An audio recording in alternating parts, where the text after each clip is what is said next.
Listen to this. This is important because people have this idea. They say to themselves, I'm 30 years old. I shouldn't be doing this anymore. I'm 50 years old. I should have learned by now. That's all a lie. Throw that away. Toss that aside. This idea of numbers people have in their heads that by a certain age you should have accomplished something, stop. Cut it out. You are alive. And if you're alive, and if you're thinking all those numbers that you keep attaching, when Edison was 25, shut up your mouth. Stop doing that. That is a waste of your time. And stop saying to yourself, I should be better by now. Because it's a total non-helping thought. What you need to think of is your life. You're living. You're alive right now. And if you made a mistake and you're still continuing to learn and grow, that's nothing more than data. You're not your past. You are you. You're you right now. Yes, in the past you might have done some things you'd wish you hadn't done. Don't dwell on that. Learn from it. That's fine. Don't dwell on it. Just keep moving, man. Keep moving. Do not stop yourself. Use it. Use it as a fuel. Say, never again. I understand what I did wrong, but don't make the mistake of believing that you're that person that made those mistakes. You're the person who has learned. What's important is to have the attitude and to stop saying, why am I doing this now? I could have been doing this my whole life. Well, you weren't. So saying it is not going to help. You got to not think like that. You've got to just be happy you're doing it now. If I look back on anything I've ever done, mistakes I've ever made, paths I've taken, something that I put out that didn't quite pan out, man, maybe I should have waited 1 year before I released that, or maybe I should have re-edited that blog post a couple more times before I put it online. Those things drive me crazy. The mistakes I've done have driven me crazy. Yelling at someone I didn't have to yell at them for. Whatever. But the most important thing is always for you to recognize that you're not who you were a year ago. You're not who you were 10 years ago. You're not who you were last month. You are who you are right now. And this is the only thing you have control over. So you got to regulate how much you dwell on regrets of the past. You really got to be careful because it's good to have a little. I have my regrets, whether it's things of professional nature or the very few ones friendship-wise, which is the one thing that makes me very happy.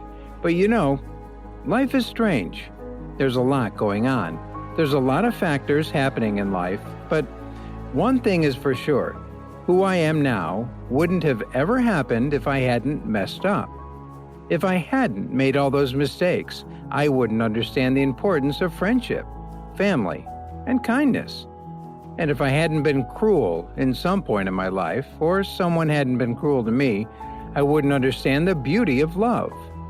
I wouldn't understand the full range of it because I wouldn't have felt the sting first. If nobody ever punches you in the nose, you don't really appreciate safety because a lot of people don't even understand what safety is. You could tell, we're safe, but that's just another lie. It's way better to drive your car straight after you almost lost control on a turn. Seconds before you hit the wall, you make the turn to go back to the path. I'm not saying that you should go sideways around corners, but what I am saying is that there is a yin and yang to this world. You gotta fuel yourself with every mistake you make.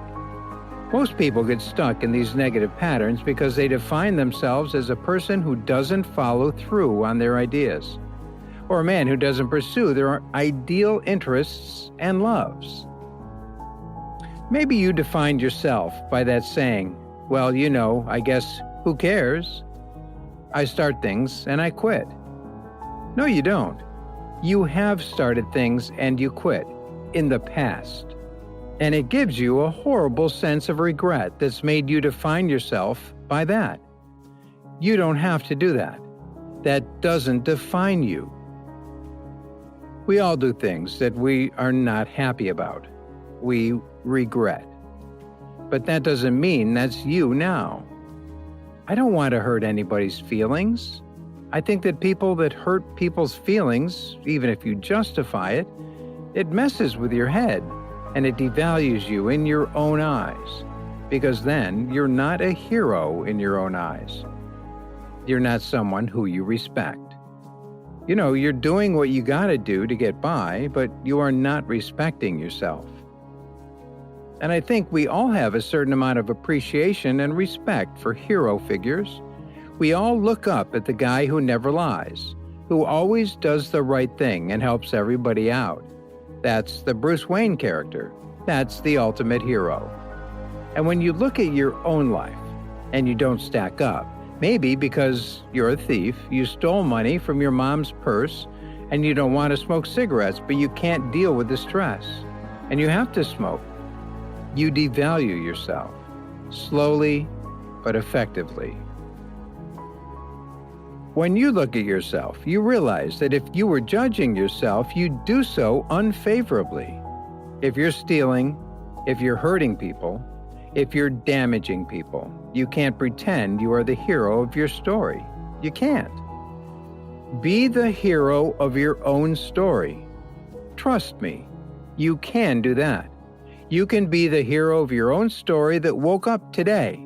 You could be the hero of your own story that at 30 years of age stopped, got out of his bed and said, I'm not doing this anymore. I'm doing this, definitely, now. I am going to figure this out, guided by my instincts and my morals and my ideas and my mind. And I'm going to be dead honest with myself because I'm realizing life is not going to last forever. And I'm going to be the nicest human being to everyone I meet. And I'm going to get myself in shape. And I'm going to eat healthy. And I'm going to do this because this is me now.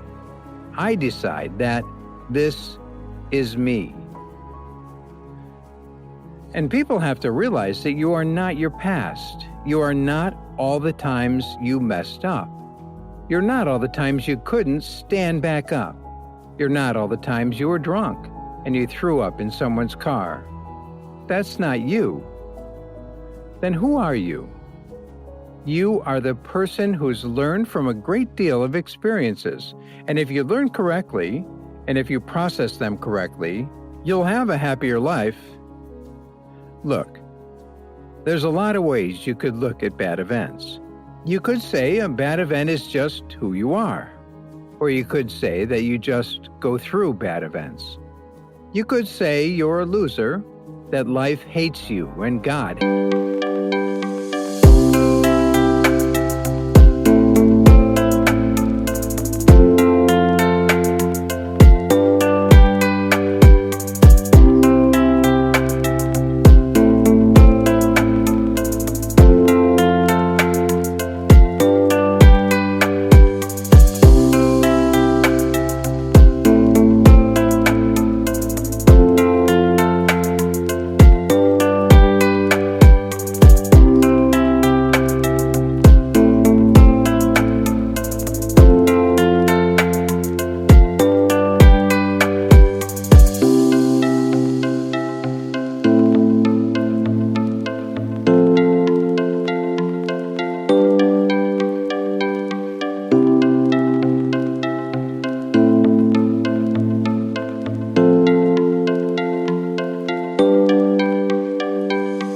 hates you.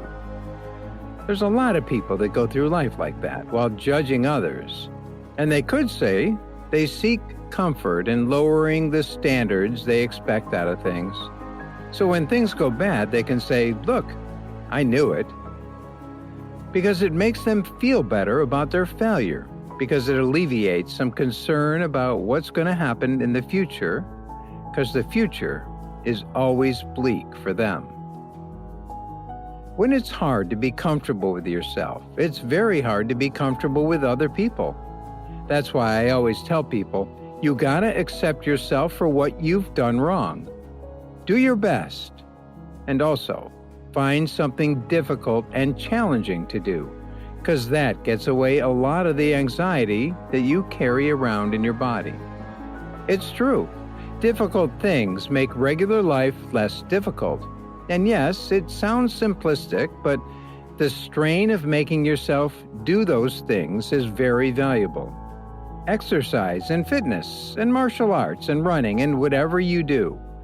It's not just valuable in terms of health and the way you look, but it's also valuable for your mind. Maybe even more so, because regular life can be confusing, with those little things that go wrong and little problems that arise or exacerbated by the fact that you're not accustomed to dealing with hardships. Creating your own thing is extremely valuable for you also, not just to accept the nuanced perspectives of other people, but to navigate through this world with some sort of an understanding of just how complex it all is and how weird it can get, and not be overly thrown off by every little dip in the road and pothole you encounter in life. The saddest part is that everybody's got these stupid barriers they put in their own head. And trust me when I say you gotta resist those things, because they don't do you any good. All they do is define the potential for your future in a negative way, and you don't want that. It's not self-serving.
And it's not even real.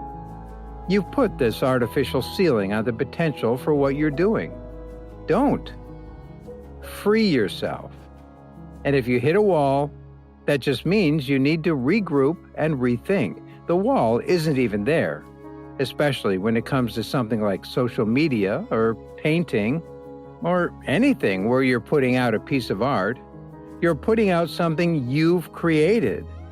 There's no wall as far as like how many people are going to enjoy it or how far it's going to go. It is what it is. And if people don't like it, make it better. If they like it less, fix that. Figure out a way to do it. You can do it. And this idea that there's no way to get past the starting block today is just ludicrous. It's crazy. Get rid of it, because it's just this poor thinking. Don't do that to yourself. Thanks for watching. Make sure to subscribe to our channel. Peace.